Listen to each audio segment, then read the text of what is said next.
नमस्ते। यो भिडियोमा चाहिँ म तपाईहरु समक्ष आफ्नो स्किल र प्यासनलाई लिएर बिजनेस कसरी स्टार्ट गर्ने भन्ने बारेमा यो भिडियो बनाउँदै छु। सो फर्स्ट कुरा गरौँ। हामी सबैसँग स्किल्सहरु त हुन्छ, तर हामी के स्किल्समा चाहिँ हामी राम्रो छौं, हामीले चाहिँ अरूको दाँजोमा कुन स्किलमा चाहिँ हामीले राम्रोसँग सर्भिस प्रोवाइड गर्न सक्छौं, केमा चाहिँ हामी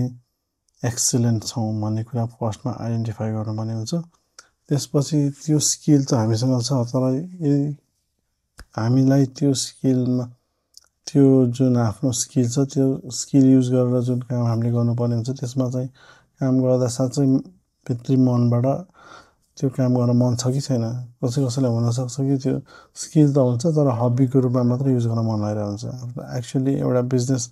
गरेर एज अ प्रोफेसन गर्न मन लागेको हुँदैन। सो यस्तो स्किल आइडेन्टिफाई गर्नुपर्यो जुनमा तपाईं एक्सिलेन्ट पनि हुनुहुन्छ र जसमा चाहिँ तपाईलाई प्यासन पनि छ। वान्स तपाईले प्यासन र आफ्नो एक्सिलेन्ट स्किल आइडेन्टिफाई गर्नु भएपछि त्यसपछि तपाईले चाहिँ त्यो स्किल युज गरेर संसारमा कुनै बिजनेसको लागि अथवा कुनै व्यक्तिको लागि चाहिँ के प्रब्लम सल्भ गर्न सक्नुहुन्छ त्यो चाहिँ तपाईले पत्ता लगाउनु पर्ने हुन्छ। वान्स यो तीनटा कुरा पत्ता लगाएपछि तपाईले चाहिँ आफ्नो स्किल युज गरेर कसैलाई चाहिँ के भ्यालु क्रिएट गर्न सकिन्छ भन्ने कुरा तपाईलाई थाहा हुन्छ र वान्स त्यो भइसकेपछि अब के गर्ने त नेक्स्ट स्टेप भनेको आइडिया भ्यालिडेसन। आइडिया भ्यालिडेसन गर्दा चाहिँ तपाईले कोलाई चाहिँ युज तपाईले प्रोवाइड गर्न लागेको सर्भिस अथवा सर्भिस चाहिँ कोलाई युजफुल छ, कोलाई काम लाग्छ र उनीहरु चाहिँ अनलाइन कहाँ बस्छन्, केही ग्रुप छ कि त्यो स्किलको सँग रिलेटेड फेसबुकमा अथवा कुनै सोशल मिडियामा। त्यसपछि त्यो भइसकेपछि चाहिँ त्यहाँ गएर चाहिँ तपाईले त्यो ग्रुपमा पोस्ट गर्न सक्नुहुन्छ, म चाहिँ यस्तो यस्तो स्किल प्रोवाइड गर्दै छु डिमान्ड टेस्ट गर्नको लागि। साच्चै मान्छेहरुलाई चाहिँ त्यो सर्भिस चाहिन्छ कि चाहिँदैन भनेर थाहा पाउनको लागि। वान्स त्यति त्यो डिमान्ड टेस्ट गरेर यदि तपाईले चाहिँ तपाईले जुन आइडेन्टिफाई गर्नुभएको स्किल थियो त्यो चाहिँ साच्चै नै त्यसको डिमान्ड रहेछ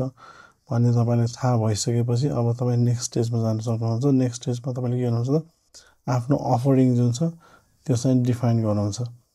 आफ्नो अफरिङ डिफाइन गर्दाखेरि चाहिँ तपाईले के गर्नुहुन्छ त एक्ज्याक्टली तपाईले के सर्भिस दिने हो। तपाईको स्किल सेट एकदम ब्रोड हुन सक्छ, न्यारो पनि हुन सक्छ। ब्रोड हुँदाखेरि चाहिँ सबै स्किल सबैजनालाई युजफुल नहुन पनि सक्छ। सो कसलाई चाहिँ कस्तो स्किल प्रोवाइड गर्ने भनेर एक्ज्याक्टली तपाईले डिफाइन गर्नुहुन्छ। एन्ड नेक्स्ट तपाईले चाहिँ त्यो अब तपाईले पिच त गर्नु पर्यो, जसले तपाईको सर्भिस लिन चाहन्छ उनीहरुलाई पिच गर्न पर्ने हुन्छ। पिच गर्दाखेरि चाहिँ फिचर्सहरुमा होइन बट आफ्नो उनीहरुलाई चाहिँ के फाइदा हुन्छ, तपाईको सर्भिस युज गरेर उनीहरुलाई के फाइदा हुन्छ,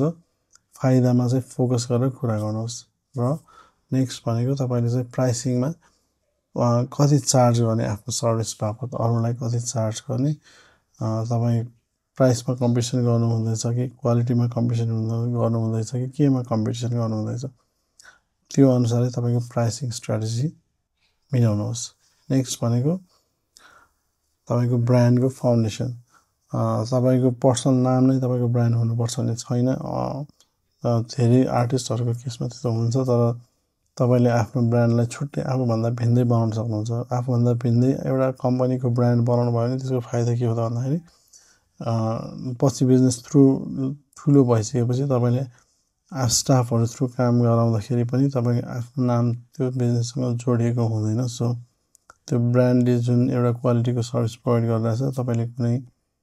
आफ्नो स्टाफहरु थ्रु पनि प्रोवाइड गर्न सक्नुहुन्छ। त्यो गर्नको लागि तपाईले फर्स्टमा एउटा नाम चुज गर्नुपर्ने हुन्छ ब्रान्डको लागि। ल त्यसपछि सेकेन्डमा भनेको भिजुअल आइडेन्टिटी, एउटा लोगो, कलर्सहरु अनि त्यसपछि तपाईले चाहिँ देख्नेबित्तिकै चिन्नुहोस् कि यो ब्रान्ड हो भनेर चिन्नुहोस्। त्यस्तो कुराहरु तपाईले आइडेन्टिफाई गरेर डिफाइन गर्नुपर्ने हुन्छ र एउटा क्लियर मेसेज दिनुपर्ने हुन्छ यो ब्रान्ड चाहिँ योको लागि हो भनेर। अब जस्तै अब हामीले नाइक भन्नेबित्तिकै क्लोदिङ एथलेटिक क्लोदिङ भन्न सोच्छौं हैन, अब कोका-कोला भन्नेबित्तिकै चाहिँ कोल्ड ड्रिंक भन्न सोच्छौं। त्यस्तै गरेर चाहिँ तपाईको ब्रान्डले चाहिँ ब्रान्ड भनेर नाम त्यो नाम मान्छेको दिमागमा आउनेबित्तिकै के सोच्छ, केसँग एसोसिएट गरोस् तपाईको ब्रान्डलाई, त्यो चाहिँ क्लियरली तपाईले बताउनु, क्लियर मेसेज पठाउनु पर्ने हुन्छ पोटेन्शियल कस्टमरहरुको लागि प्लस कस्टमरहरुको लागि पनि। नेक्स्ट भनेको तपाईले अनलाइन प्रेजेन्स आफ्नो ग्रो गर्नुपर्ने हुन्छ आजकल सबै पनि बिजनेसहरु स्पेशली स्मल बिजनेस जुन चाहिँ भर्खर स्टार्ट गर्दैछ उनीहरुको लागि एडभान्टेज भनेको नि के हो त डिजिटल मिडिया नै हो सोशल मिडिया डिजिटल मार्केटिङ त्यो गर्नको लागि तपाईले एउटा दुईटा चाहिँ फेसबुक हुन सक्छ लिंक्डइन हुन सक्छ ट्विटर हुन सक्छ एक्स हुन सक्छ अथवा टिकटक हुन सक्छ तपाईको बिजनेसको लागि रेलेभेन्ट कुन प्लेटफर्म छ त्यो चाहिँ तपाईले एउटा दुईटा शेयर गरेर त्यसमा चाहिँ रेगुलरली पोस्ट गर्नेहरु गर्नुपर्ने हुन्छ पोस्ट गर्दाखेरि चाहिँ के को बारेमा पोस्ट गर्ने तपाईले चाहिँ आफ्नो पोर्टफोलियो डेभलप गर्नको लागि पनि गर्न सक्नुहुन्छ अथवा आफ्नो मसँग यो स्किल छ है भनेर देखाउनको लागि पनि गर्न सक्नुहुन्छ स्किल देखाउनको लागि गर्दै हुनुहुन्छ भने आफूले गर्न सक्ने एकदमै सोफिस्टिकेटेड टेक्निक्सहरु देखिने गरेर बनाउनुहोस् हैन पोर्टफोलियो बनाउँदै हुनुहुन्छ भने डिफरेन्ट प्राइस पोइन्टमा यस्तो सर्भिस पाइन्छ भनेर डिफरेन्ट प्राइस पोइन्टमा यस्तो सर्भिस पाइन्छ भन्ने देखाउने तरिकाले बनाउन सक्नुहुन्छ र कन्टेन्ट पनि बनाउन सक्नुहुन्छ तपाईले कन्टेन्ट बनाउँदाखेरि चाहिँ कसैलाई चाहिँ केही प्रब्लम्स कसरी सल्भ गर्ने भनेर सिकाउन सक्नुहुन्छ हैन अनि मैले यस्तो गरेर यस्तो रिजल्ट निकाले भनेर भन्न सक्नुहुन्छ अथवा चाहिँ तपाईले आफ्नो स्किल डेमोन्स्ट्रेट गर्न सक्नुहुन्छ अब नेक्स्ट पार्टमा जाउँ वन्स तपाईले त्यो अब मेन्सन सबै कुराहरु आइडेन्टिफाई मतलब डिफाइन गर्नु भइसकेपछि अब तपाईको बिजनेसलाई चाहिँ रियल बिजनेसमा टर्न गर्ने बेला आउँछ र रियल बिजनेस हुनलाई के हुनुपर्छ त सबैभन्दा फर्स्टमा भनेको त्यो रिपिटेबल हुनुपर्छ तपाईले कस्टमर एक्विजिसन गर्ने उनीहरुलाई सर्भिस जुन प्रोवाइड गर्ने छ त्यो चाहिँ एउटा कन्सिस्टेन्ट बेसिसमा हुनुपर्ने हुन्छ त्यो गर्नको लागि तपाईले आफ्नो जुन सर्भिस छ त्यो चाहिँ एउटा कन्सिस्टेन्ट क्वालिटीमा डेलिभरी गर्नुपर्ने हुन्छ त्यो डेलिभरी गर्नको लागि तपाईले फर्स्टमा चाहिँ के गर्नुपर्छ यो यस्तो क्लाइन्टहरु चाहिँ यसो सर्भिस गर्ने यस्तो प्रब्लमहरु आउँछ यसलाई यसरी ट्याकल गर्ने त्यसको सबै कुरा डकुमेन्ट गर्नुपर्ने हुन्छ वर्क फ्लो डकुमेन्ट गर्नुहोस् हैन अनि त्यसपछि चाहिँ एउटा कन्सिस्टेन्ट प्रोसेस बनाउनुहोस् कन्सिस्टेन्ट प्रोसेसमा चाहिँ जस्तै एउटा फर्स्टमा क्लाइन्ट आउने बित्तिकै उसँग डिस्कभरीको लागि प्रब्लम सल्भिङ के प्रब्लम छ कसरी सल्भ गर्ने भनेर डिस्कभरीको लागि मिटिङ हुन सक्छ त्यसपछि कन्ट्र्याक्ट हुन सक्छ त्यसपछि तपाईको फर्स्ट मन्थमा फर्स्ट विकमा के काम गर्ने सेकेन्ड मन्थमा के काम गर्ने त्यसरी नै तपाईको प्लान बनाउन सक्छ 6 महिनाको प्लान 1 इयरको प्लान त्यसरी चाहिँ प्लान बनाएर एउटा कन्सिस्टेन्ट प्रोसेस यस्तो क्लाइन्ट आएपछि यो गर्ने भन्ने तपाईले प्रोसेस बनाउन सक्नुहुन्छ नेक्स्ट भनेको तपाईले अब यो एउटा बिजनेस भयो तपाईले ब्रान्चेसहरु बनाउनला स्टाफ हायर गर्नला आफ्नो बिजनेस ठुलो बनाउन सक्नुहुन्छ त्यो ठुलो बनाउनको लागि चाहिँ तपाईले बिस्तारै आफ्नो बिजनेस स्केल गर्दै जान सक्नुहुन्छ फर्स्टमा स्केल गर्नको लागि तपाईले फर्स्ट भनेको चाहिँ तपाईले प्राइस रेज गर्न सक्नुहुन्छ obviously तपाईको क्वालिटीको सर्भिसको क्वालिटी राम्रो भयो भने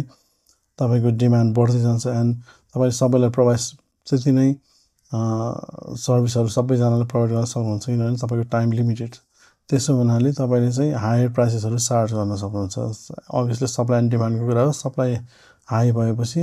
डिमान्ड हाई भएपछि तपाईको सप्लाई घट्छ एन्ड देन प्राइस बढ्छ त्यही कुरा हो एन्ड नेक्स्ट भनेको तपाईले चाहिँ क्वालिटी अब तपाईको एउटा पोर्टफोलियो बनिसकेको हुन्छ एन्ड देन तपाईले हायर क्वालिटीको सर्भिस दिएर मोर हाई टिकट क्लाइन्ट्सहरुलाई टार्गेट गर्न सक्नुहुन्छ त्यसपछि नयाँ अफर्सहरु थप्दै जान सक्नुहुन्छ सो यसरी तपाईले आफ्नो स्किलबाट चाहिँ बिजनेस स्टार्ट गर्न सक्नुहुन्छ थ्यांक यू यो भिडियोमा यति नै भिडियोलाई लाइक कमेन्ट गर्न नभुल्नु होला र च्यानललाई सब्स्क्राइब गर्नु होला ताकि म तपाईहरुलाई यस्तै इन्फर्मेटिभ भिडियोहरु लिएर राख्न सकौं थ्यांक यू